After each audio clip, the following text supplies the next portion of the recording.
நாட்டு நலப்பணி திட்டத்தினுடைய இன்றைய ஆறாவது நாள்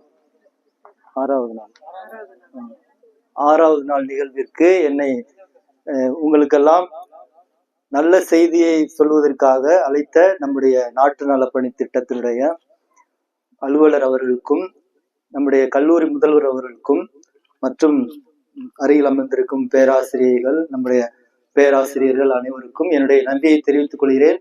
அன்பார்ந்த மாணவர்கள், நீங்கள் நாட்டு நலப்பணி திட்டம் என்று மிக சிறப்பாக செய்ய வேண்டும் என்று வந்திருக்கிறீர்கள். அந்த உணர்வு இருக்கு பார்த்தீங்களா? நான் நன்றாக நாட்டு நலப்பணி திட்டத்தை நன்றாக செய்ய வேண்டும், அந்த உணர்வில் வந்திருப்பதே நீங்கள் நாட்டு நலப்பணி திட்டத்தை வெற்றிகரமாக முடித்து விட்டீர்கள் என்று நீங்கள் தெரிந்து கொள்ளலாம். அதற்கு தகுந்த மாதிரி நீங்கள் பாடலை மிக அழகாக பாடினீர்கள். வெற்றி பெறுவோம் வெற்றி பெறுவோம் என்று அழகான பாடல் பாடினீர்கள்.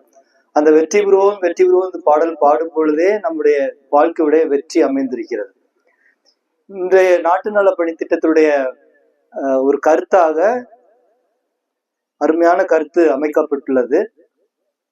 உங்களுக்கு தெரியுதா இன்னைக்கு என்ன கருத்து அமைச்சிருக்காங்கன்னு தெரியுதா? இன்னைக்கு நாட்டு நலப்பணி திட்டத்திற்கு நமக்கு அமைக்கப்பட்ட கருத்து என்ன? வருமுன் காப்போம். வருமுன் காப்போங்கிறது ஒரு பொதுவான தலைப்பு. இதுல நம்மளுடைய வாழ்க்கையில எல்லாமே அதுல வந்துடும். வருமுன் காப்போம். பொதுவாகவே நம்முடைய சுகாதாரம், நம்முடைய நலன், அவைகளுக்கு அதிகமா அதை சொல்லுவோம், வருமுன் காப்போம்னு சொல்லி. இந்த நேரத்துல நமக்கு இன்னும் கொஞ்சம் வித்தியாசமா சிந்திப்போமே. நம்ம இப்ப சிந்திக்கிறதுக்காக வந்திருக்கோம். நீங்க எல்லாமே இளைஞர்கள், நம்முடைய நாட்டினுடைய வருங்கால தூண்கள். உங்களை இல்லாம இந்த நாடு வளர்ச்சி அடையாது. நீங்கள் உங்களை சார்ந்த இன்னும் இளைஞர்கள், நம்முடைய கல்லூரி இளைஞர்கள் எல்லாமே வருங்காலத்துடைய இந்தியாவுடைய தூண்களாக வளர்ச்சிக்கு நீங்கள் தான் வித்திட போகிறீர்கள். அதுக்கு நம்ம என்ன செய்யலாம்? வளர்ச்சி நம்ம கையில தான் இருக்கு. நம்ம என்ன செய்யலாம்? இப்ப இருக்க காலகட்டத்துல நம்ம செல்போன்ல எல்லாம் நிறைய நம்முடைய தம்பிமார்களுடைய செல்போன்ல எல்லாம் கேட்பேன், பாட்டு கேட்பேன். இந்த மாதிரி போன் பண்றப்ப நான் பொதுவா சொல்றேன், உங்களுடைய செல்போன்ல யார்கிட்டையும் கேட்கல. இந்த வயதுல இருக்கிற இளைஞர்களுடைய நம்முடைய தம்பிமார்களுடைய செல்போன்ல பாட்டு கேட்பேன். பாட்டு கேட்டிருக்கேன். என்ன பாட்டு கேட்டிருக்கேன்னா, போன் பண்றப்ப பாட்டு கேட்போம் இல்லையா? என்ன பாட்டுனா, தலைவா தலைவா சொல் தலைவா சொல் தலைவா சொல் தலைவா அப்படின்னு பாட்டுலாம் வரும். அது ஒரு எக்ஸாம்பிள். இது மாதிரி நிறைய பாட்டு இருக்கு. உங்களுக்கு சொன்ன உடனே உங்களுக்கு புரிஞ்சிருக்கும். சொல் தலைவா சொல் தலைவா தலைவா தலைவான்னு ஒரு பாட்டு இருக்கு இல்லையா? எல்லாருக்கும் தெரியுமா தெரியாதா? அந்த பாட்டு தெரியுமில்ல? சொல் தலைவா சொல் தலைவா தலைவா தலைவான்னு ஒரு பாட்டு. அதே மாதிரி நிறைய நம்முடைய இளைஞர்கள் வச்சிருக்காங்க. செல்போன்ல ரிங் டோனா வச்சிருக்காங்க, காலர் டோனா வச்சிருக்காங்க. இப்பேற்பட்ட ஒரு எண்ணத்துல இருக்கும் பொழுது நாம் வளர்ச்சிக்கு வருவோமா வாழ்க்கையில அப்படிங்கிற சிந்திக்கணும். நம்மளுமே நம்முடைய இளைஞர்களும் நிறைய பேர் பாத்தீங்கன்னா கட்சியுடைய மன்றத்துல, கட்சி மன்றங்கள்ல இன்னும் ரசிகர் மன்றங்கள்ல இருக்காங்க. அது நம்ம எதுக்கு இருக்கோம் அப்படிங்கறது கேள்விக்குறியா போனோம்னா அது நிறைய சிந்திக்க வேண்டியிருக்கும். நான் தலைவருக்காக இருக்கேன், தலைவர் எனக்கு அவர் தான் எனக்கு வருங்கால தூண், அவர் தான் என் வாழ்க்கையே, அவர் இல்லாம நான் கிடையாது அப்படின்னு நம்ம சொல்லுவோம். அந்த மாதிரி நமக்கு ஒரு சிந்தனை இருக்கும். அது மாதிரி கட்சியில உறுப்பினரா இருக்கலாம். கட்சியில உறுப்பினரா இருக்குது எதுக்கு பயன்படுத்துறோம்? நம்முடைய வாழ்க்கை வளர்ச்சிக்கு பயன்படுத்த முடியுமா? நம்முடைய குடும்ப வளர்ச்சிக்கு பயன்படுத்த முடியுமா? முதல்ல நம்முடைய வளர்ச்சி தான் முக்கியம், அடுத்த கட்சி வளர்ச்சி முக்கியம். அது ஆங்கிலத்துல சொல்லுவாங்க செல்ஃப் டெவலப்மெண்ட், செல்ஃப் சஃபிஷியன்ட். முதல்ல நம்மளை நிறைவாக்கணும், நம்முடைய தேவைகளை முதல்ல நிறைவாக்கணும். அந்த நிறைவு இல்லாட்டி நம்ம குடும்பத்தை வளர்க்க முடியாது. நம்ம கட்சியில இருக்கும் பார்த்தீங்களா, கட்சியை வளர்க்க முடியாது. இன்னும் ரசிகர் மன்றத்துல இருக்கோம், அதுவே வளர்க்க முடியாது. நம்ம என்ன நோக்கத்துக்காக ரசிகர் மன்றத்துக்கோ கட்சிக்கோ போயிருக்கோமோ அது நம்ம வளர்ச்சிக்கு பாதையை கொண்டு வர முடியாது. வளர்ச்சி பாதைக்கு நீங்க அதுல இருக்கிறதுனால வளர்ச்சி பாதையை கொண்டு வரலாம். உங்களை நீங்க வளர்த்துக்கலாம், குடும்பத்தையும் வளர்த்துக்கொள்ளலாம். அது சமூகத்துக்கு மாற்றத்தை உண்டு பண்ணலாம். நீங்க கட்சியில இருக்கிறப்ப, ரசிகர் மண்டலத்துல இருக்கிறப்ப அது அந்த தலைவருக்காக கிடையாது. அப்படி நீங்க நம்ம போகவே கூடாது. நிறைய பேர் அதை நான் கேள்விக்குறி வச்சு நிறைய பேர் அந்த சிந்தனையில இருப்போம். என் தலைவருக்காக அவர் தான் முக்கியம். அது கிடையாது. அதை கொஞ்சம் மாற்றணும். அது எதுக்காக அவங்க போறோம்? மாணவர்கள்லாம் இளைஞர்கள்லாம் வந்து ரசிகர் மன்றத்திலேயோ கட்சி மன்றங்களோ இருக்கக்கூடாது, அப்படிலாம் கிடையாது. அப்படி சொல்லக்கூடாது. அது வந்து ஒரு நம்ம வாய்ப்பா பயன்படுத்திக்கணும். அது வந்து ஒரு நமக்கு ஒரு நல்ல it's a very good platform. இது நமக்கு ஒரு நல்ல ஒரு தளம். நம்மளை வளர்ச்சி பாதையை கொண்டு வர்றதுக்கும், நம்முடைய குடும்பத்தை வளர்ச்சி பாதையை கொண்டு வர்றதுக்கும், நம்முடைய கிராமங்களை வந்து வளர்ச்சி பாதையை நம்ம இருக்கிற கிராமத்தை சுற்றி உள்ள கிராமங்களை வளர்ச்சி பாதையை கொண்டு வர்றதுக்கும் நம்ம கட்சியில உறுப்பினரா இருக்கிறப்ப மற்றும் ரசிகர் மன்றங்கள் உறுப்பினரா இருக்கிறப்போ ஒரு நல்ல தளம் அது. அந்த தளத்தை நம்ம வந்து சரியா பயன்படுத்துறோமா? அங்கேதான் நமக்கு ஒரு கொஸ்டின் மார்க். தலைவருக்காக நம்ம போய் இருக்கோம் கிடையாது. அந்த பர்பஸே நமக்கு வரக்கூடாது.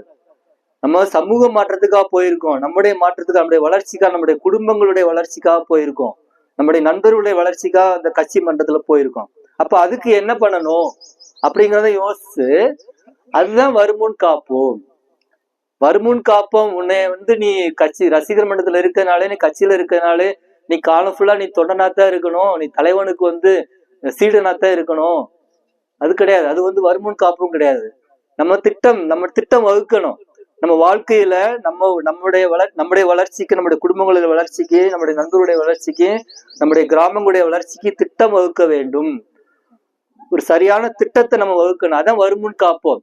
திட்டமே இல்லாம ஏதோ என் தலைவன் கூப்பிட்டான், அவர் இல்லாம நான் வாழ்க்கையே கிடையாது, என்னுடைய கட்சி தலைவர் கூப்பிட்டாரு, அவர் எனக்கு நிறைய செய்ய போறாரு, அப்படிலாம் கிடையாது.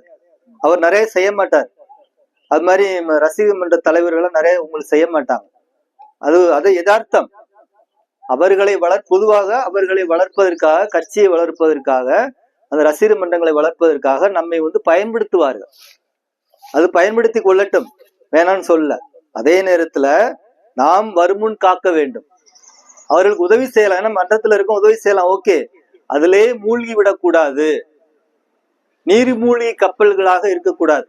கட்சியிலையோ இந்த ரசிகர் மன்றத்திலேயோ நாம் நீர்மூழ்கி கப்பல்களாக இருக்கக்கூடாது. நீர்மூழ்கி கப்பல் எவ்வளவு நாள் நீர்லயே மூழ்கிட்டு இருக்கோம்? அதுக்கு திட்டம் இருக்கு இல்லையா? நீர்மூழ்கி கப்பல் வந்து கடலுக்குள்ள போனா திட்டத்தோட தான் போகும் இல்லையா? திட்டம் இல்லாம போகாது. காலம் ஃபுல்லா நீர்மூழ்கி கப்பல் நீர்ல இருக்காது. அது வெளியில வரணும். வெளியில வந்தாதான் அதுக்கு அடுத்த செயல்பாடு, அந்த நீர்மூழ்கி கப்பலுக்கு அந்த கப்பல்ல இருக்கிறவங்களுடைய அடுத்த செயல்பாடு, அடுத்த வெற்றி அடைவோம், வெற்றி பெறுவோம் பாரும்ல.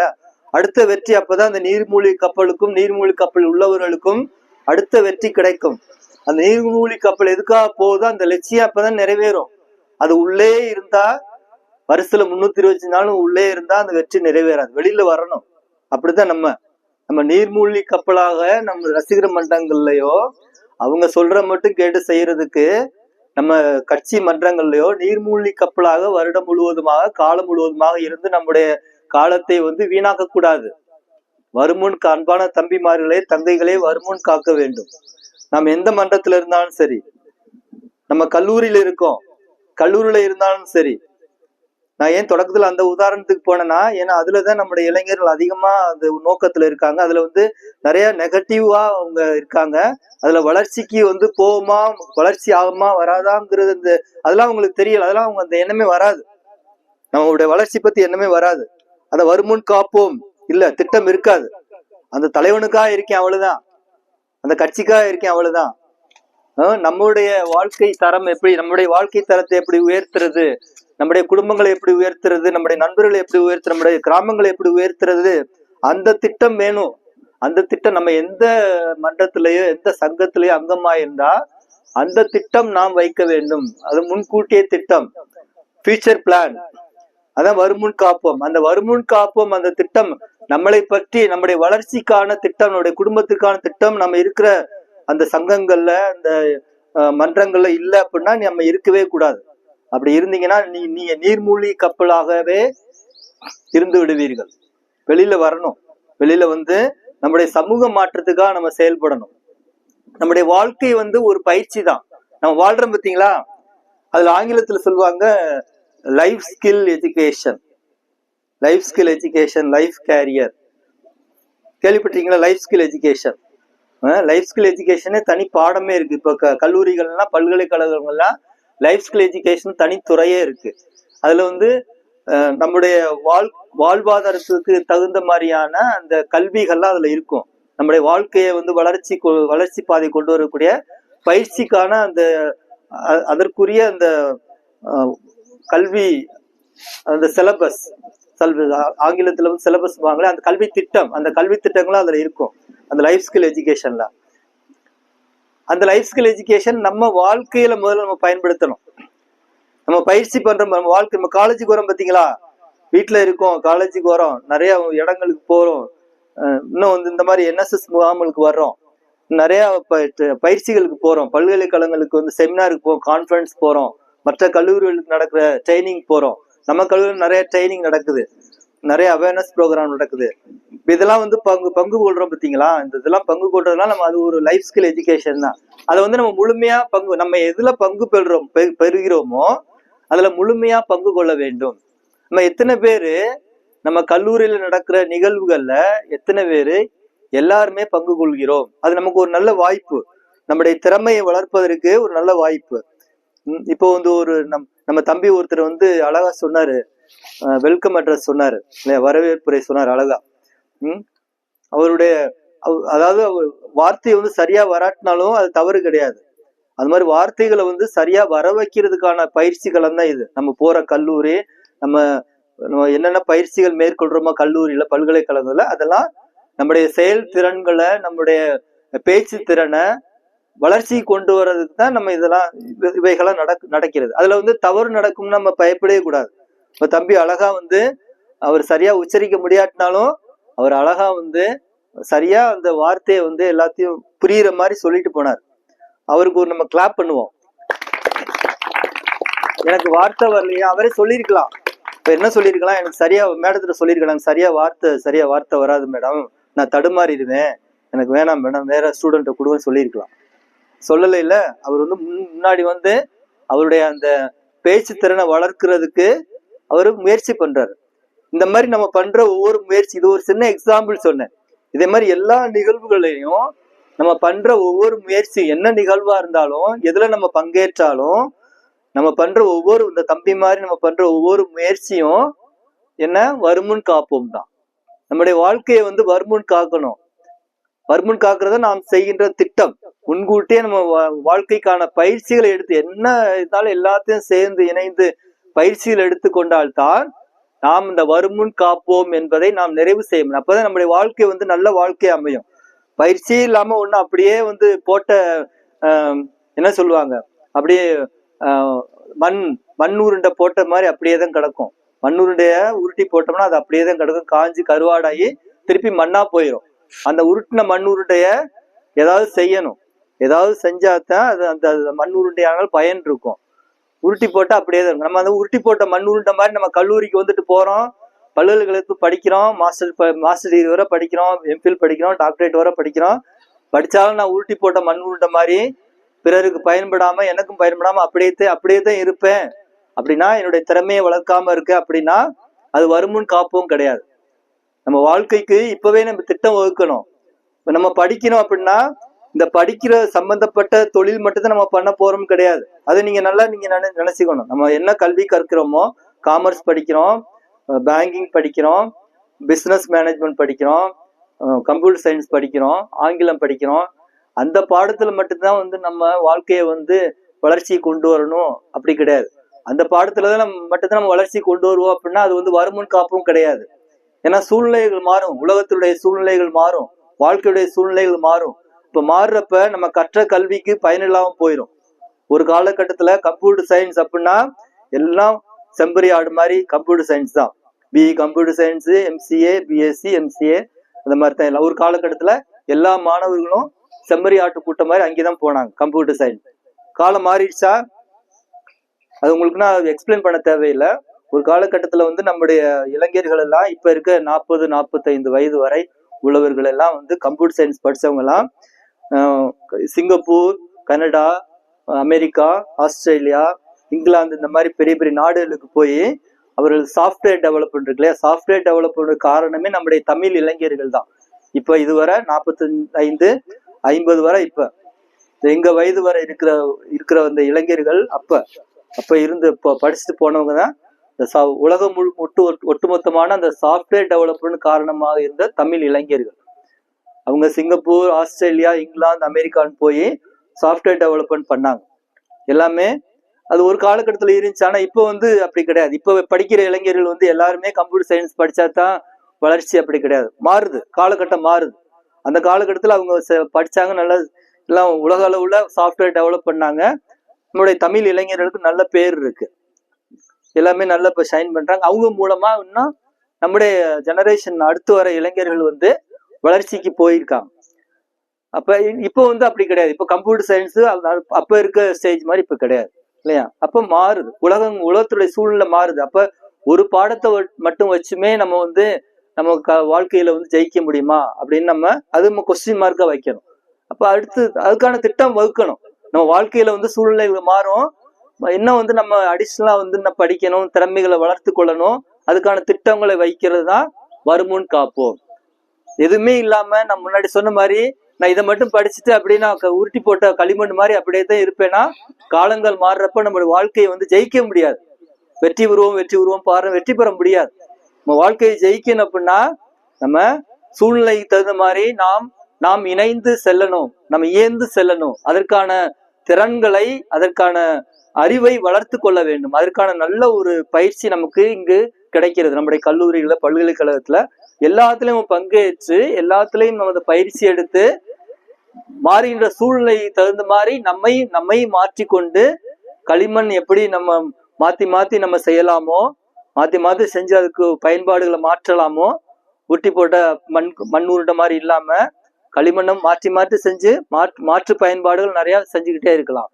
அதே மாதிரி நம்மளும் மாற்று பயன்பாடுகள்ல இருந்து வருமுன் காப்போம். நமக்கு வாழ்க்கையில அந்த திட்டத்தை வகுத்து நம்ம வாழ்க்கையில ஜெயிக்கணும். அப்பதான் நம்மளுடைய சமூகத்துல நம்ம மாற்றத்தை கொண்டு வர முடியும். நம்மளை வச்சு நம்ம சமூகம், நம்மளை வச்சு நம்முடைய குடும்பம், நம்மளை நம்பிதான் நம்முடைய பெற்றோர்கள் இருக்காங்க, நம்முடைய அண்ணன் தங்கச்சிகள் இருக்காங்க, நம்முடைய உற்றார் உறவினர் நம்மளை நம்பி நம்முடைய நண்பர்கள் இருக்காங்க. உங்க நண்பர்கள் உங்களை நம்பி இருக்காங்க, உங்களை நோக்கி வருவாங்க. நீங்க வளர்ந்துட்டீங்கன்னா உங்களை நோக்கி வருவாங்க. டேய், எனக்கும் உதவி பண்றா, எப்படா நீ வளர்ந்த, எனக்கு சொல்றா, எனக்கு அந்த பயிற்சியை சொல்றா, நீ எப்படா நீ இதெல்லாம் மூவ் பண்ண அப்படிலாம் கேட்பாங்க. அப்ப நம்ம அவங்களுக்கு ஒரு ஆலோசகராக மாறுவோம். நம்ம அவங்களுக்கு ஒரு வழிகாட்டியா மாறுவோம். நம்ம எப்போதும் வழிகாட்டியா இருக்கணும். நம்ம எப்போதும் நமக்கு மட்டும் நம்முடைய வாழ்க்கையை திட்டம் வகுக்க கூடாது. வருமுன் காப்போம். நம்முடைய நண்பர்களுக்கும் வருமுன் காப்போம் திட்டம் வகுத்து கொடுக்கணும். அவங்களுக்கு ஆலோசனை கொடுக்கணும். அவங்களுக்கு நம்ம வழிகாட்டியா இருக்கணும். ஏன் நம்முடைய ஆசிரியர்களுக்கே நாம் திட்டம் வகுத்து கொடுக்கலாம். உண்மைதான். என்னுடைய அனுபவத்துல நிறைய நாங்க பார்த்திருக்கோம். எங்களுடைய மாணவர்கள் எங்களுக்கு பயிற்சி கொடுத்திருக்காங்க. நானும் மேடமும் ஒன்றாக ஏற்கனவே அடைக்கல மாதா கல்லூரியில ஒரே துறையில நானும் மேடமும் ஒரு வேலை பார்த்தோம். அடைக்கல மாதா கல்லூரி சோசியல் ஒர்க் டிபார்ட்மெண்ட்ல ஒர்க் பண்ணோம். இப்ப அதுக்கு அடுத்து இங்க வந்திருக்கோம். இப்ப எங்களுடைய அனுபவத்துல சமூக பணி மாணவர்கள், MSW மாணவர்கள் எங்களுக்கு நிறைய கற்றுக் கொடுத்திருக்கிறார்கள். அப்ப ஆசிரியர்களுக்கும் நீங்கள் கற்றுக் கொடுக்கலாம். இந்த மாதிரி பயிற்சிக்குரிய இடங்கள்ல, ட்ரைனிங் போற இடங்கள்ல, கான்ஃபரன்ஸ், செமினார் மாதிரி போற இடங்கள்ல உங்களை பார்த்து நாங்களும் கற்றுக்கொள்வோம். எங்களுக்கும் நீங்கள் வழிகாட்டி, எங்களுக்கும் நீங்கள் ஆலோசகர்கள், எங்களுக்கும் நீங்கள் ஒரு ஊக்குதல் அளிப்பவர்கள், மோட்டிவேட்டர். என்னுடைய மாணவர்கள் நிறைய பேர் எனக்கு மோட்டிவேட் பண்ணியிருக்காங்க. நம்ம ஒரு ப்ரோக்ராம் செய்யாம இருந்தோம்னா கேட்டுருவாங்க, என்ன சார், என்ன மேடம், 2 மாசத்துக்கு முன்னாடி இந்த ப்ரோக்ராம் செஞ்சோம், இப்போ இந்த செய்யல, போன வருஷம் இது செஞ்சோம், இந்த வருஷம் செய்யல, என்ன சார், ஏன் சார்? அப்ப இட் இஸ் மோட்டிவேட்டர்ஸ். கேட்கிறப்ப இட் இஸ் மோட்டிவேட்டிங் அஸ். நல்ல மோட்டிவேஷன் எங்களுக்கு. அப்ப அதை பார்த்துட்டு நம்முடைய மாணவர்கள் நம்மளை செய்ய சொல்றாங்க, நம்மளை ஊக்குதல் படுத்துறாங்க. செய்யுங்க, போன வருஷம் செஞ்சா இந்த வருஷம் செய்யாம இருக்கீங்க, செய்யுங்க மேடம், செய்யுங்க சார் அப்படின்னு. அப்ப அந்த நிகழ்வு நடக்கும் அந்த நேரத்துல. அந்த மாதிரி நீங்க எல்லாருமே எங்களுக்கு மோட்டிவேட், நீங்க எல்லாமே எங்க கைடு, நீங்க எல்லாமே எங்களுக்கு இன்னொன்னு என்ன சொன்னேன், ஆலோசகர்கள், கவுன்சிலர். இந்த மாதிரி நீங்க செயல்படணும். அப்படி செயல்படுறதும் நீங்க வருமுன் காப்போம்னா எங்களையும் நீங்கள் வருமுன் காக்குறீங்க, எங்களுடைய வளர்ச்சிக்கும் நீங்க பங்காற்றுறீங்க. அப்ப இந்த வருமுன் காப்போங்கிற நீங்க அந்த கருத்துல உங்களுடைய வாழ்க்கையை பத்தி சிந்திக்கணும். உங்களுடைய திறமையை வளர்க்கறதுக்காக நீங்க சிந்திக்கணும். நீங்க அதன் மூலம் நீங்க நம்மளுடைய சமூக மாற்றத்தை கொண்டு வரணும். நீங்க இருக்க கட்சி அங்கங்கள்லோ, நீங்க இருக்க அந்த ரசிகர் மன்ற அங்கத்திலேயோ உங்களுடைய வளர்ச்சிக்காக நீங்க என்ன பண்ணலாம்னு யோசிக்கணும். அதுக்கு திட்டம் வகுக்கணும். நீங்க அப்படியே அவங்களுக்கு அடிமையாவே இருந்துடக்கூடாது. நீர்மூழ்கி கப்பலாவே வெளியில வரணும். வெளியில வந்தா தான் அந்த நீர்மூழ்கி கப்பல் வந்து ஜெயிக்கும். அது மாதிரி நீங்க வெளியில வந்து பார்க்கணும். நமக்கு ஒரு அவேர்னஸ் வேணும். ஒரு ஒரு ஒரு என்ன விழிப்புணர்வு வேணும். எல்லாம் சுத்தி பார்க்கணும், என்ன நடக்குது, நம்ம கிராமத்தை சுத்தி என்ன நடக்குது, நம்ம வீட்டை சுத்தி என்ன நடக்குது, யாரு போறா யாரு வர, என்ன பண்றாங்க, அவன் எப்படி வளர்ச்சியானா, அவன் எப்படி வளர்ச்சியானா, அவங்கள பத்தி வந்து குறை சொல்லிக்கிட்டே இருக்கக்கூடாது. அவங்கள பத்தி குறை சொல்லிக்கிட்டு இருந்தோம்னா நம்மளுடைய வளர்ச்சி நம்ம பார்க்க முடியாது. அவங்களுடைய நல்ல விஷயங்களை பார்க்கணும். அவங்க என்னென்ன நல்ல விஷயங்கள் பண்றாங்க, அது எப்படி பண்ணாங்க, எல்லாம் பார்க்கணும். பார்த்து அது மாதிரி ஆசிரியர்களை நீங்க மாதிரியா கொண்டு வரணும். இப்ப நம்ம இங்க இருக்கோம் ஆசிரியர்கள்லாம் எப்படி வளர்ச்சிக்கு வந்தாங்க, நீங்க எங்களெல்லாம் நீங்க ஸ்டடி பண்ணணும். இங்க ஃப்ரீயா இருக்க நேரங்கள்ல என்எஸ்எஸ் டயத்துல வந்து சும்மா கதை அடிச்சுட்டு இருக்க கூடாது. கதை எடுக்க நம்ம வரல, நம்ம பயிற்சிக்காக வந்திருக்கோம். இந்த மாதிரி ஃப்ரீயா இருக்க நேரங்கள்ல இப்ப நாங்க 6 பேராசிரியர்கள் இருக்கோம். அவருமே ஒரு பேராசிரியர் மாதிரி தான் உட்காந்து போட்டோ எடுக்கிறாரு பார்த்தீங்களா. அவர் மறைமுக பேராசிரியர். அவர் படிக்கிறாரு, எம்எஸ்டபிள்யூ மாணவரா. அவர் இந்த பாடத்தின் மீது கொண்ட பற்றுனால அவர் ஏற்கனவே ஆசிரியரா இருந்தவர், இப்ப படிக்கிறாரு. அந்த மாதிரி நம்முடைய மாணவர்களும் ஒரு சில பேர் நல்லா ஷைன் பண்ணி வேலை பார்த்து அடுத்த வேற ஒரு கோர்ஸுக்காக படிக்க வருவாங்க. அந்த மாதிரி இருக்காங்க. நம்ம ஆட்களை கண்டுபிடிக்கணும், யார் யாரெல்லாம் ஷைன் பண்ணியிருக்காங்க. அவங்கள நம்ம ஸ்டடி பண்ணணும். எப்படி வந்து அவங்க வளர்ச்சிக்கு வந்தாங்கன்னு சொல்லி ஸ்டடி பண்ணணும். இந்த மாதிரி என்எஸ்எஸ் ப்ரோக்ராம்ல இருக்கிறப்ப பேராசிரியர்கிட்ட பேசணும். அவங்களுடைய வாழ்க்கையை பத்தி, அவங்களுடைய வளர்ச்சியை பத்தி பேசணும். அவங்கள்ட்ட போய் கதை அடிக்க கூடாது.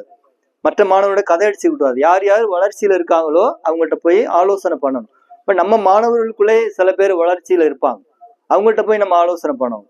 அதுக்காகத்தான் நம்ம பயிற்சிக்கு அந்த மாதிரி என்எஸ்எஸ் முகாமுக்குலாம் வந்திருக்கோம். சரிங்களா? சரி, நம்ம ரொம்ப நேரம் பேச விரும்பல, உங்களுக்கு டயர்டா இருவீங்க. இப்ப நீங்க இது சம்பந்தமா எதுவும் இது வந்து உங்களுக்கு சரியான நேரம், right time for you to get counselling. Right time for you to get counselling இல்லையா? அப்ப அந்த நேரத்தை நீங்க பயன்படுத்துங்க. இப்ப வருமுன் காப்போம் அதை பத்தி பேசியிருக்கோம். நான் வந்து உங்களுக்கு சாதாரணமா தான் பேசுறேன், ரொம்ப ஒன்றும் பெருசா வந்து சொல்லல. உங்களுக்கு எல்லாமே தெரியும், நான் சொன்னது எல்லாமே உங்களுக்கு தெரியும். ஆனா உங்களுக்கு அது இந்த மாதிரிலாம் இருக்குங்கிறது உங்களுக்கு ஒரு அவேர்னஸ், அவ்வளவுதான். இது வந்து ஒரு அவேர்னஸ் ப்ரோக்ராம் தான், உங்களுக்கு எல்லாருமே தெரியும். ஆனா அதை செயல்படுத்தாம இருப்போம். உங்களை மோட்டிவேட் பண்றோம், உங்களை ஃபெசிலிட்டேட் பண்றோம், உங்களுக்கு ஒரு அவேர் பண்றோம். இதுல இருந்து நீங்க ஏதாவது நீங்க கேட்கணும், எங்கள்கிட்ட கேட்கலாம். எல்லார்ட்டையுமே பேராசிரியர்லாம் சொல்லுவாங்க, அதுக்காக தான் இருக்கோம். நீங்க என்ன கேள்வி கேட்டாலும் நாங்க சொல்றோம். நீங்க ஏதாவது கேட்கணும் கட்டாயம், அதுக்காக தான் நம்ம வந்திருக்கோம். நம்ம பேசுறது, இப்போ ஒரு ஆள் பேசுறதுக்கு மட்டும் நம்ம இங்க வரல. இங்க கலந்த ஆலோசனை, என்எஸ்எஸ் முகாமை பொறுத்தளவுல கலந்த ஆலோசனை, அதுக்காக தான் வந்திருக்கோம். இப்ப கலந்து ஆலோசிப்போம். நான் இவ்வளவு நேரம் பேசுறது போதும், தொடர்ச்சியா பேசினா உங்களுக்கு போர் அடிச்சிடும், மைண்ட் டைவர்ட் ஆயிரும். இப்போ ஒரு 2 நிமிஷம், ஒரு 5 நிமிஷம் நம்ம கலந்துரையாடல் செய்வோம். இது கலந்துரையாடல் நேரம். மாணவர்கள் தயவு செய்து நீங்க முன்னாடி வராட்டாலும் சரி, அங்கே உட்கார்ந்து இருந்தாலும் சரி, உட்கார்ந்த இடத்துல நீங்க கேட்கலாம், முன்னாடி வந்து கேட்கலாம், உங்களுடைய விருப்பம். முன்னாடி வந்து கேட்டா உங்களுக்கு ஒரு பயிற்சி. எங்களை மாதிரி நீங்களும் பேச முன் வரணும். போறீங்க ஸ்டேட் கவர்மெண்ட் ஆபீசர்ஸா, சென்ட்ரல் கவர்மெண்ட் ஆபீசர்ஸா, பெரிய ப்ரொஃபசர்ஸா, இங்க இருக்க மாணவர்கள் இங்க கல்லூரியில முதல்வராவோ, இன்னும் பல்கலைக்கழகங்கள்ல துணைவேந்தராவோ வருவீங்க. பல்கலைக்கழகங்கள்ல பேராசிரியர் வருவீங்க, துணைவேந்தரா வருவீங்க கட்டாயம். இப்ப அதுக்கெல்லாம் வந்து வருமுன் காப்போம், அது திட்டம் வைக்கணும். இப்பவே திட்டம் வைக்கணும். நம்ம யூஜி படிக்கிறப்ப அதுக்கான திட்டத்தை நம்ம தீட்டணும். அதான் வருமுன் காப்போம்.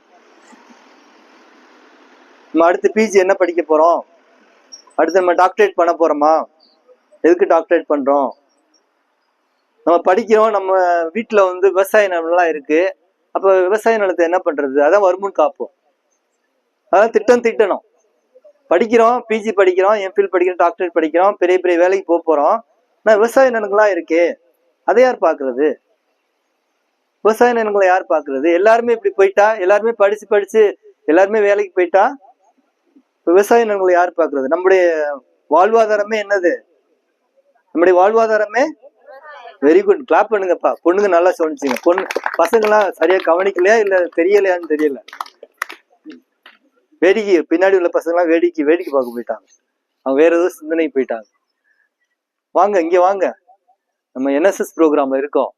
நம்முடைய வாழ்வாதாரமே என்ன? விவசாயம் தான்.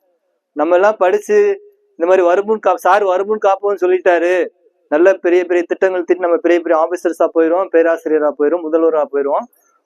அப்படி கிடையாது. அது மட்டும் கிடையாது. நம்மளுடைய விவசாய நலனை பாதுகாக்கிறது வருமுன் காப்பு. அதுக்கு திட்டம் திட்டணும்.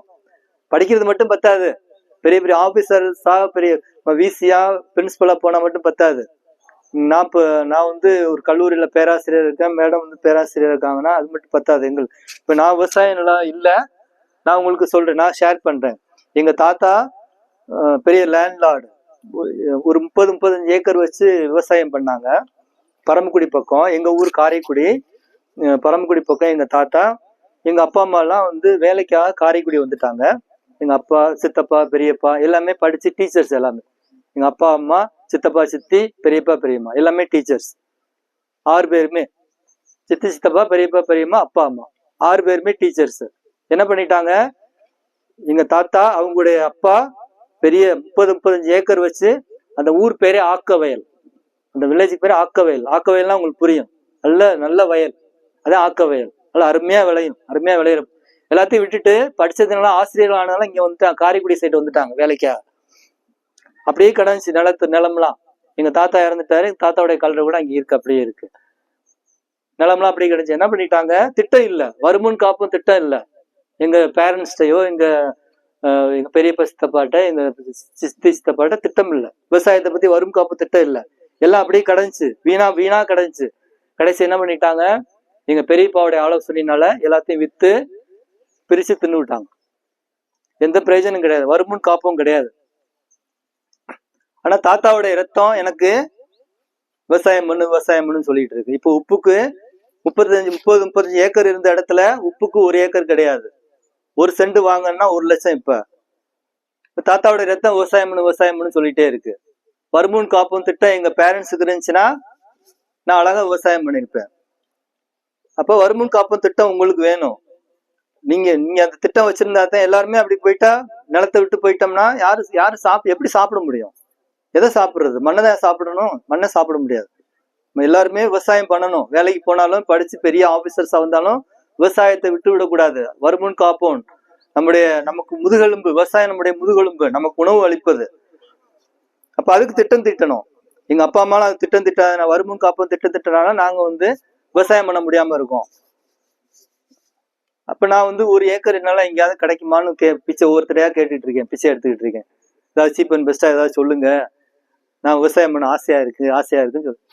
இன்னும் ஆசையா தான் இருக்கு, கிடைக்கல. நீங்க இருந்தா சொல்லுங்க, எங்கேயாவது 1 ஏக்கர் இருந்தா சொல்லுங்க. உண்மைதான் சொல்றேன்.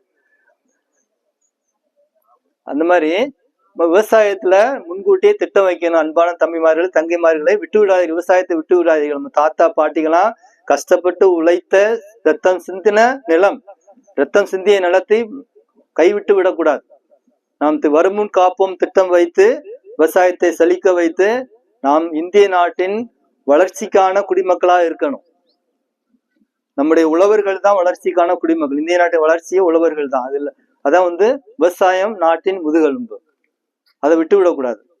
சரிங்களா? அப்ப அதுக்கு திட்டம் திட்டணும். விவசாயத்துக்கு படித்த நிறைய இளைஞர்கள், நீ நிறைய ஆர்டிகல் எல்லாம் படிப்பீங்கல்ல, புக்ல எல்லாம் ஆர்டிகல் எல்லாம் படிப்பீங்க, பேப்பர்லாம் ஆர்டிகல் படிப்பீங்க. நிறைய படித்த இளைஞர்கள் வந்து பெரிய பெரிய ஃபார்ம் வச்சு இப்ப விவசாயம் பண்ணிட்டு இருக்காங்க. பெங்களூர், சென்னை அங்கங்க போய் சாஃப்ட்வேர் டெவலப்மெண்ட்ல இருந்தவங்க அதெல்லாம் விட்டுட்டு தாத்தாவுடைய தொழில அப்பா அம்மா பண்ண அந்த விவசாயத்தை பண்றாங்க. இப்போ அவேர்னஸ் வருது. இப்பதான் அவேர்னஸ் வருது. ரொம்ப காலத்துக்கு அப்புறம் இப்பதான் அவேர்னஸ் வருது. ஆனா இப்பவே உங்களுக்கு அந்த அவேர்னஸ் இப்போ உங்களுக்கு வேணும். அவங்களுக்கு வந்துருச்சு. 40 வயசு 45 வயசுல வந்திருக்கு. இப்ப எனக்கு 40, 45, 50 வயசுல வருது அந்த அவேர்னஸ். எனக்கு பேரண்ட்ஸ் வருமுன் திட்டம் இல்ல விவசாயத்துல. உங்களுக்கு இப்பவே அது விட்டுறக்கூடாது. அதுக்குன்னு நீங்க ஒரு வருமுன் திட்டம், ஒரு வருமுன் திட்டம் போடணும். சரிங்களா? விவசாயத்தை விட்டு விடாதீர்கள். சரி, இப்ப கலந்து ஆலோசனை ஒரு 5 நிமிஷம் நீங்க பேசணும், நாங்க பேசணும். எல்லா பேராசிரியர்களுமே சொல்லுவோம் நீங்க கேக்குறதுக்கு. இல்ல கைதட்டக்கூடாது. பேசுறது கேட்டு செயல்படுத்தணும். இப்ப உங்க விவசாய நிலங்கள்லாம் எப்படி இருக்குன்னு இப்ப யோசிக்க ஆரம்பிங்க. வருமுன் காப்போம். நம்முடைய விவசாய நிலங்கள்லாம், நம்ம பேரண்ட்ஸ் வச்சிருக்க விவசாய நிலம், நம்ம தாத்தா பாட்டி வச்சிருந்த விவசாய நிலம் எப்படி கிடக்குது இப்படின்னு இப்பயே யோசிங்க. அது என்ன பண்ணலாம், அந்த நிலங்களை என்ன பண்ணலாம்? வித்து தின்னு விடலாம். அப்படித்தானே? நிலங்களை வித்து தின்று விடலாம். அப்படி கிடையாது. சரியான திட்டம் தீட்டுங்கள். என்ன பண்றது சார்? என்னதான் உழைச்சாலும், என்னதான் விவசாயம் பண்ணாலும் அது எதுவுமே வரமாட்டேங்குது.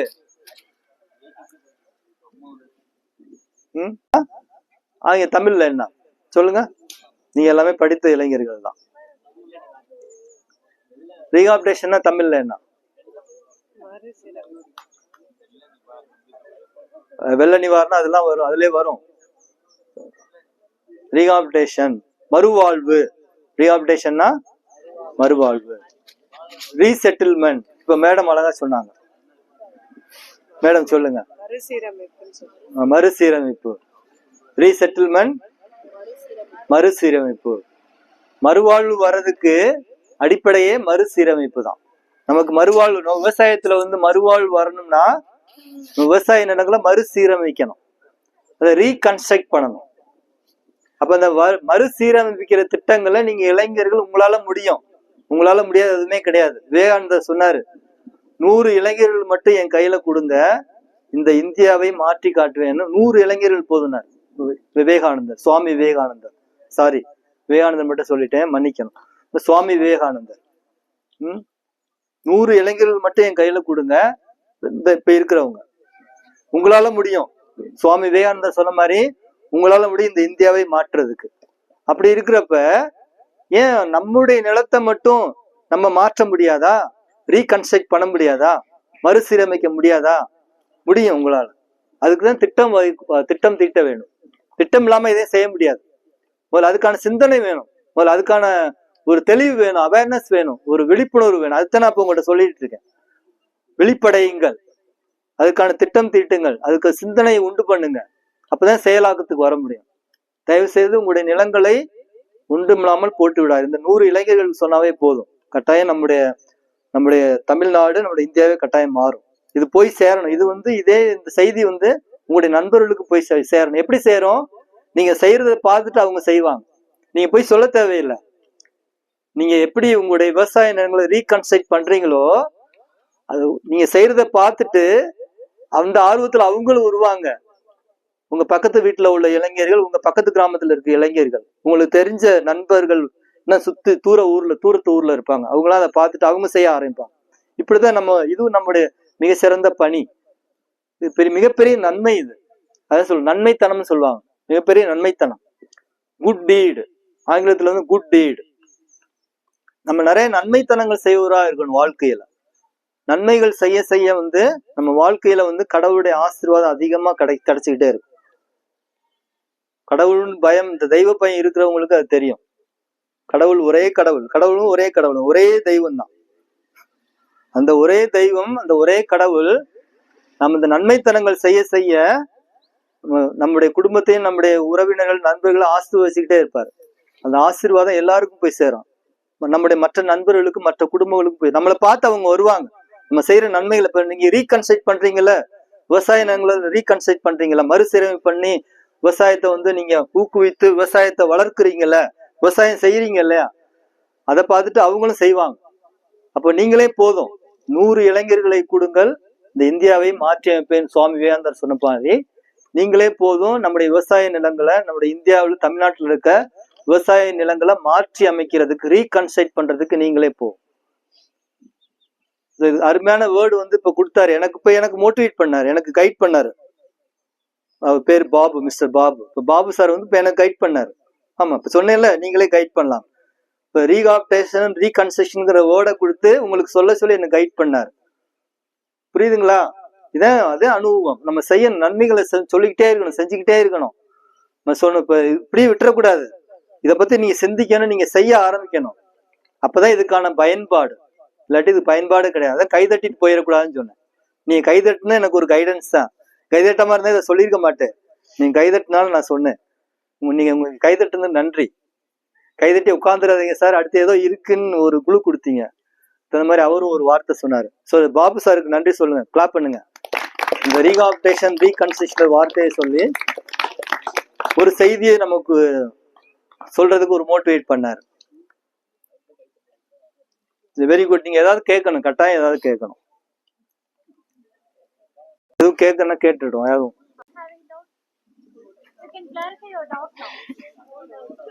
நோ டவுட் மட்டும் இல்ல, ஏதாவது டிஸ்கஷன் வரணும், ஒரு டிஸ்கஷனாவது வரணும் உங்கள்கிட்ட இருந்து. இப்ப ஒரு அரை மணி நேரம் பேசிருப்பேனா தம்பிகளா? ஒரு அரை மணி நேரம் பேசிருப்பேனா? அதுல ஒரு டிஸ்கஷன் வரணும்ல, ஒரு நிமிஷம் அதை பத்தி ஒரு டிஸ்கஷன். ஒரு கட்டாயம் ஒருத்தர் மனசுலயாவது ஒரு விஷயமாவது ஜெனரேட் ஆயிருக்கும். அதை நீங்க கட்டாயம் நீங்க ஷேர் பண்ணணும்.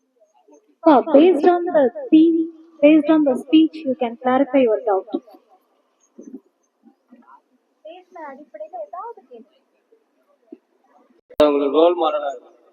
மத்தவங்களுக்கு ரோல் மாடலா இருக்கணும். Very good. பாருங்க எவ்வளவு அருமையா சொல்லியிருக்காரு. நம்ம மத்தவங்களுக்கு ரோல் மாடலா இருக்கணும் அப்படின்னு, தமிழ்ல மாதிரியா இருக்கணும் அப்படிதானே சொல்றீங்க? பிறருக்கு மாதிரியா இருக்கணும். சரி, கிளாப் பண்ணுங்க. காவியாவா? காவியா கிளாப் பண்ணுங்க. என்ன course Kavya? Computer science. Very good. Computer science தான் எல்லாமே சொல்லிட்டு படிப்பு பக்கமே போயிடாம விவசாயத்தையும் கொஞ்சம் பார்க்கணும்னு சார் சொன்னாரு. Very good, very good.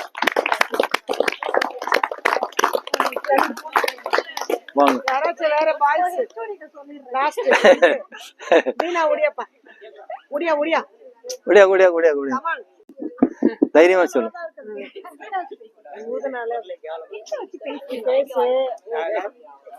சரி சொல்லு சொல்லு சொல்லு சொல்லுங்க சொல்லுங்க. Very good. சொல்லுங்க. குட். சொல்லுங்க. தீனதயாளன் கிளாப் பண்ணுங்க. Very good, very good. சொல்லுங்கப்பா. சார் எனக்கு வந்து டவுட் தான் சார். டவுட் என்ன டவுட் சொல்லுங்க. என்ன டவுட்னா, இப்ப நீங்க சொல்றீங்கல்ல சார், இந்த மாதிரி விவசாயத்தை வந்து நம்ம பார்க்கணும் அப்படிங்கிறீங்க. ஆனா இப்ப உள்ள காலகட்டத்துல விவசாயம் அழிஞ்சிட்டு தானே சார் இருக்கு. எல்லாருமே ஃபேக்டரி தான் கட்டிட்டு இருக்கானுங்க. ஃபேக்டரி தான் கட்டுறாங்க. ஆமா கட்டுறாங்க. அதனால இப்ப விவசாயம் கொஞ்சம் கொஞ்சமா அழிஞ்சிட்டு தான் இருக்கு. அதனால நாங்க எப்படி இப்ப நாளை பின்ன இப்ப பொருளாதாரம் ஏறிட்டு தானே சார் வருது, தங்க விலை ஏறுது, எல்லாமே ஏறுது. ஆனா ஏன் விவசாயத்தோட ரேட் மட்டும் அப்படியே தான் இருக்கு இன்னுமே? போன வருஷத்துல நெல்லோட விலை எவ்வளவு இருந்துச்சுன்னா கிட்டத்தட்ட 1300 ரூபா 350 ரூபா. இப்ப அதோட விலை வந்து 1450. அது வந்து 100 ரூபா அவ்வளவுதான் ஏறுது. ஆனா மத்த விலை பொருளாதார அடிப்படையில நிறைய ஏறுது. அது என்னன்னு 100 ரூபானா அது 300 ரூபாய் அது மாதிரி ஏறுது. அப்ப வந்து பாத்தீங்கன்னா எல்லாருமே லாபம் இருக்க பகுதி தானே சார் போறாங்க. விவசாயம்ங்கிறது இப்ப எப்படின்னா அதுலயுமே லாபத்தை பாக்குறாங்க இருக்காங்க. நீங்க அப்படி விவசாயம் பண்ணீங்கன்னா லாபத்தை பார்த்து பண்ணாதீங்க.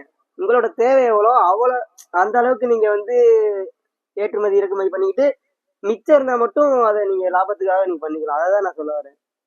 விவசாயம் வந்து ஓனா பண்ணுங்க, ஓகேவா? அது லாபத்துக்காக அதிகமா பண்ணி அதுல இப்ப எப்படின்னா எல்லா தொழிலாவே ரிஸ்க் இருக்கும். சரியா? ரிஸ்க் இல்லாமலாம் எதுவுமே இல்லை. அதுல நஷ்டமும் இருக்கும். ஆனா ப்ராப்பரான முறையில பண்ணணும். சரிங்களா? அதான் சொல்லுவேன். வெரி குட் தம்பி. Super super. அழகு. அருமையா, ரொம்ப அருமையா. அவரு நான் இப்ப அரை மணி நேரம் பண்ணாலும் அவர் ஒரு நிமிஷத்துல வந்து என்னை பீட் பண்ணிட்டாரு. அவருக்கு தான் ஃபர்ஸ்ட் பிரைஸ். இப்ப நானும் அவரும் போனோம்னா பேச்சு போட்டிக்கு அவருக்கு தான் ஃபர்ஸ்ட் பிரைஸ். கிளாப் பண்ணுங்க. நான் அரை மணி நேரத்துல சொன்னத அவர் ஒரு நிமிஷத்துல சொல்லிட்டு போயிட்டாரு இல்லையா? அப்ப நீங்க புரிஞ்சிருப்பீங்க. முதல்ல வந்து அதான் நம்ம சொன்ன செல்ஃப் சஃபிஷியன்ட். நம்முடைய தேவைகளுக்கு, நம்முடைய நிறைவுக்கு, நம்முடைய அடிப்படை தேவைக்கு என்னவோ அதை முதல்ல நம்ம வந்து வளர்ச்சி கொண்டு வரணும். இப்போ விவசாயத்துல வந்து நீங்க லாபத்துக்கு போனீங்கன்னா அதனாலதான் அது வந்து லாஸ் ஆயிரும்னாரு. அதிக ஆசைப்படக்கூடாது. ஆசைப்பட நமக்கு அதிகமான தொந்தரவுகள் தான் இருக்கும். ஆசையும் துன்பத்துக்கு காரணம். புத்த மகான் சொன்னால ஆசையே துன்பத்துக்கு காரணம். அதிகமான ஆசைப்படுறது நம்ம துன்பத்துக்கு உள்ளாகும். நம்ம லாஸ் ஆகும். தம்பி சொன்ன நிறைய லாஸ் ஆகும். அப்ப நம்ம என்ன பண்ணலாம், முதல்ல வந்து நம்முடைய வீட்டு தேவைகளுக்கு, நம்முடைய உறவினர்கள் நண்பருடைய தேவைகளுக்கு நம்ம விவசாயம் பண்ண கற்றுக்கொள்வோம். அதிகமா தேவைப்பட்டு நான் நிறைய வாணிபம் செய்ய போறேன்னு நிறைய விளைவித்து அதுல லாஸ் ஆயிரு. ஏன்னா வந்து இப்ப நெல்லுடைய விலைகள்லாம் வந்து குறைவாத்தான் கொடுக்குறாங்க. அது மதிப்பீடு குறைவாத்தான் பண்றாங்க. மற்றதுக்கு பண்ற மதிப்பீடு மாதிரி பண்றது கிடையாது. அதுக்கு நீங்க திட்டணும். நீங்கெல்லாம் வந்து இந்த இடங்களுக்கு வரணும். அலுவலர்களா, பெரிய பெரிய ஆபீசர்ஸா இந்த மாதிரி இடங்களுக்கு திட்டம் தீட்டுகிற இடங்களுக்கு வரணும். இந்த நெல் கொள்முதல், அந்த மதிப்பீடு செய்யற அந்த கவுன்சிலுக்கு நீங்களாம் வரணும். புரியுதுங்களா? இந்த மாதிரி எண்ணம் உள்ளவர்கள், இந்த மாதிரி சிந்தனை உள்ளவர்கள் இந்த நெல் கொள்முதல் மதிப்பீடு பண்ற அந்த கவுன்சில் அந்த துறை இவைகளுக்கெல்லாம் வர்றப்ப, அதுக்கு நீங்க அலுவலரா வர்றப்ப இதெல்லாம் மாறும், கட்டாயம் மாறும். அதுக்குதான் நீங்க இதுக்கு நீங்க முன்கூட்டியே திட்டம் வகுக்க வேண்டும். நான் வந்து துறைக்கு போகணும், தம்பி வந்து அந்த விவசாய துறைக்கு போகணும், அந்த இந்த மாதிரி தம்பி மாதிரி ஆட்களாம் அந்த மாதிரி கவுன்சில் போகணும். நெல் கொள்முதல் மதிப்பீடு செய்யற கவுன்சில் இருக்கு இல்லையா, அந்த கவுன்சிலுக்கு அவர் போகணும். நம்ம அப்படியே வந்து பேசிட்டு இப்படியே விட்டுறக்கூடாது. இப்ப நம்ம நீ பேசுறோம்னா, நீ சிந்திக்கிறோம்னா, அருமையான சிந்தனை வச்சுட்டு போறாரு. நீ சிந்திச்சோம்னா அந்த சிந்தனையை செயல்பாட்டு கொண்டு வரணும். தம்பி அந்த கவுன்சில் போகணும், நீங்களும் அந்த கவுன்சில் போகணும். அப்ப நீங்க வந்து அந்த நெல்லுக்கு கொள்முதல சரியான மதிப்பீடுல கொண்டு வருவீங்க. கவுன்சில் தலைவரா போகணும். இதான் நம்ம செயல்பாடு, இதான் வருமுன் காப்போம். புரியுதுங்களா? அப்ப நம்ம அப்படியே இது என்ன லாஸ் ஆகுதுன்னு இருந்தக்கூடாது. அடுத்து என்ன திட்டம், அது ஆல்டர்னேட்டிவ், மாற்று திட்டம். என்ன மாற்று திட்டம்? தம்பி அருமையான மாற்று திட்டம் சொன்னாரு, நல்லா நம்ம கைட் பண்ணாரு. நமக்கு நிறைய நீங்க விளைவிக்க கூடாது, நிறைய விளைவிச்சா இப்ப காலகட்டத்துல லாஸா தான் போகுது, மதிப்பீடு குறைவா இருக்கு.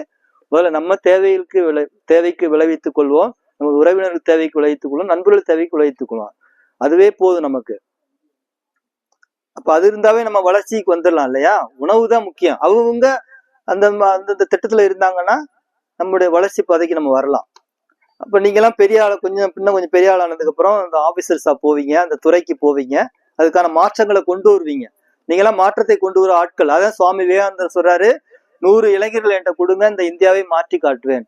இப்ப தம்பி ஒரு ஆளு, அந்த 100 பேர்ல தம்பி ஒரு ஆள், அவர் அந்த கவுன்சில் போயிட்டாருன்னா இப்ப இந்த பிரச்சனையே இருக்காது, இந்தியா வளர்ச்சி அடையும். ஆமா, உண்மையானுமே தம்பி வந்து கட்டாயம் அந்த கவுன்சில் போகணும். அது அந்த துறையில இருக்க பேராசிரியர் சொல்லி அவர் மோட்டிவேட் பண்ண சொல்லி, அந்த துறையில அவர் கவுன்சில்ல மெம்பரா போறதுக்கு அவர் என்ன வழிவகை செய்யணுமோ, என்ன கைட் பண்ணணுமோ, அவருக்கு அந்த கைடன்ஸ் கொடுக்கறது சொல்லுவோம். சரி, வாழ்த்துக்கள் தம்பி.